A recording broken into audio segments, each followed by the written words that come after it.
Welcome to the Mayanot moment. This week's Torah portion is the portion of Masei.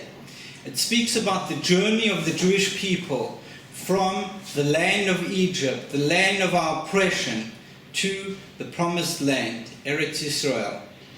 What's very fascinating about this week's portion is the journey of the Jewish people is, as the Baal Shem Tov teaches us, is the journey of the soul of the Jewish people.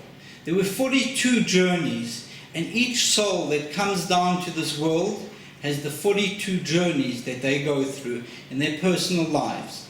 Now the question is, how is it that we journey towards the promised land and out of the land of our personal oppression? The secrets written in the parasha. In each of the journeys of the Jewish people, in each of the 42, it says, Vayachanu, that the Jewish nation encamped there. What does it mean that they encamped there? The encampment was, they built the holy structure of the Mishkan, where Hashem's presence dwelled there. So what does that mean in our personal lives? When we in Egypt, in each station of our lives, there's something which is from the word Mitzrayim, Meitzar, which is constricting us in our lives. We need to get out of that. And how do we get out of that? What we do is we build the Mishkan. We build a holy sanctuary, a place, a garden where God feels comfortable.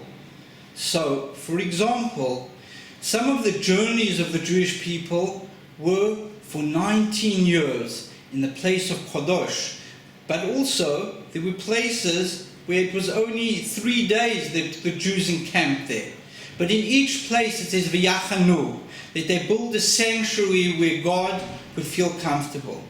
So sometimes we're on a journey in our lives and we in transit, we in an airport and we don't know why we got a cheap ticket, why are we there?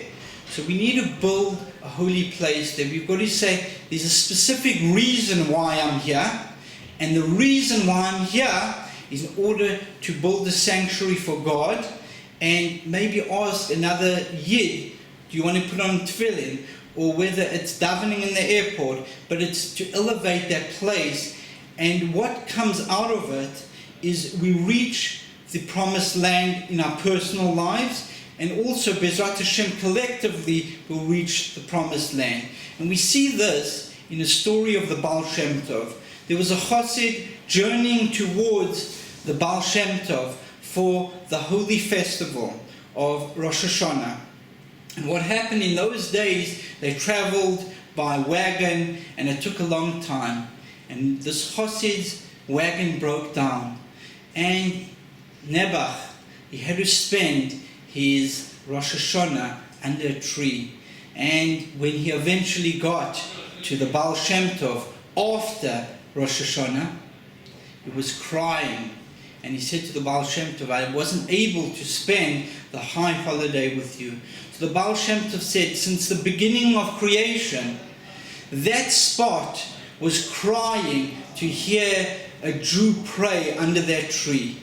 And since you prayed there, you elevated that space and you redeemed that space. So we should all know that in our lives, sometimes we're in a limiting space in the Mitzrayim, and we've got to bring that Vayachanu, that holiness there, and redeem that space and bring Kedusha, holiness there, and Bezrat Hashem collectively will bring the ultimate Kedusha of Mashiach. Have a good Shabbos.